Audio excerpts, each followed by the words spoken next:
Assalamualaikum warahmatullahi wabarakatuh. Perkenalkan, nama gua Muhammad Julfikri. Gua dari Universitas Muhammadiyah Tangerang. Prodi gua Teknik Informatika. Gua di sini akan menjelaskan tentang sejarah komputer. Sejarah komputer dari awal perkembangannya hingga sekarang.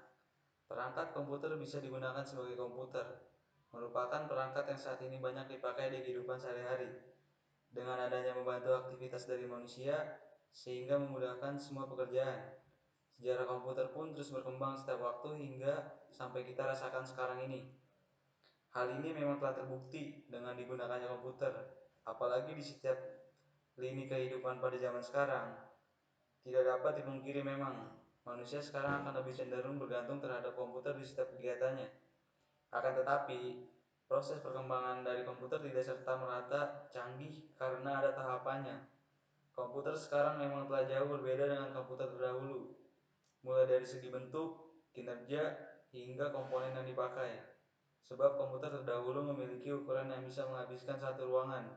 Berikut ini akan kita rangkum sejarah perkembangan komputer dari generasi ke generasi. Sejarah komputer generasi pertama menggunakan tabung vakum dari tahun 1946 sampai 1959. Tahun 1946 ialah tahun dibuatnya komputer generasi pertama dengan menggunakan tabung vakum sebagai komponen dasar pembuatannya. Tabung yang sebagai komponen dasar ini memang dikenal tidak efisien di berbagai aspek, sebab komponen tersebut cepat sekali panas ketika dipakai. Selain itu, komponen ini memerlukan daya listrik sangat besar dalam pengoperasiannya. Electronic Numerical Integrator dan komputer atau disebut ENIAC adalah salah satu contoh komputer generasi yang pertama. Untuk komputer generasi pertama diciptakan oleh juga J. Presper Eckert dan John Mauchly di University of Pennsylvania. Mereka berdua membangun ENIAC dengan menggunakan 18.000 tabung vakum dengan ukuran 1.800 kaki dan mempunyai berat yang mencapai sekitar 30 ton. Sejarah komputer generasi pertama ini menjadikan digital elektronik yang dipakai untuk kebutuhan paling umum. Program ENIAC ini sudah dirancang pada tahun 1942, namun dimulai baru di tahun 1943 dan selesai pada tahun 1946. Bentuk program ENIAC memiliki ukuran sangat besar. Pada peletakan program ini saja memerlukan ruang seluas 500 meter kubik. ENIAC ini juga menggunakan 75.000 relay dan saklar, 18.000 tabung, 70.000 resistor, dan 10.000 kapasitor. Saat memulai pengoperasian, ENIAC membutuhkan daya listrik yang sangat besar, yaitu sekitar 140 kW. Untuk bahasa yang digunakan pada komputer generasi pertama ini adalah bahasa mesin. Bahasa ini menjadi bahasa pemrograman yang sangat dasar, dan bahasa ini hanya dimengerti oleh komputer. Ciri-ciri komputer generasi pertama. 1. Memiliki hardware ukuran yang jauh lebih besar serta memerlukan ruang yang luas. 2. Interior design sistem operasi dibuat secara spesifik dan hanya dapat melakukan tugas tertentu. 3. Pemrograman hanya dapat dibuat memakai bahasa mesin. 4. Menggunakan silinder magnetik untuk menyimpan data. 5. Membutuhkan daya listrik yang sangat besar. 6. Perlu mesin pendingin karena cepat panas. 7. Memiliki kapasitas simpanan yang kecil. 8. Kinerjanya lambat. 9. Memakai konsep stored program yang menggunakan magnetic core storage sebagai memori utama. 10. Menggunakan tabung hampa sebagai sirkuitnya. Next. Sejarah komputer generasi kedua dari tahun 1959 sampai tahun 1965. Transistor. Tahun 1959, komponen untuk merancang komputer ialah teknologi transistor. Tabung vakum yang berfungsi sebagai komponen dasar di komputer generasi pertama telah tergantikan dengan teknologi transistor. Komponen ini dinilai jauh lebih efisien jika dibandingkan tabung vakum. Sejarah komputer dan perkembangannya dengan menggunakan dasar transistor mempunyai ukuran lebih kecil dibanding tabung vakum daya listrik yang diperlukan lebih kecil untuk pengoperasiannya. Biaya pembuatan komputer generasi kedua juga jauh lebih terjangkau dibanding menggunakan tabung vakum di generasi pertama. Untuk bahasa pemrograman juga telah dikembangkan. Jika pada generasi pertama menggunakan bahasa mesin, untuk generasi kedua diganti menggunakan bahasa assembly dan bahasa simbolik. Dengan menggunakan bahasa pemrograman tersebut, programmer dapat memberikan instruksi dengan kata-kata. Ciri-ciri komputer generasi kedua. 1. Telah menggunakan operasi bahasa pemrograman tingkat tinggi Fortran dan COBOL. 2. Kapasitas memori utama menggunakan magnetic core storage. 3. Menggunakan simpanan eksternal seperti magnetic tape dan magnetic disk. 4. Mampu memproses secara real time dan juga real sharing. 5. Ukuran fisik jauh lebih kecil dibanding komputer di generasi pertama. 6. Kinerjanya lebih cepat. 7. Daya listrik lebih kecil. 8. Pemakaian program ini tidak lagi terpaku pada aplikasi bisnis tapi juga pada aplikasi teknik.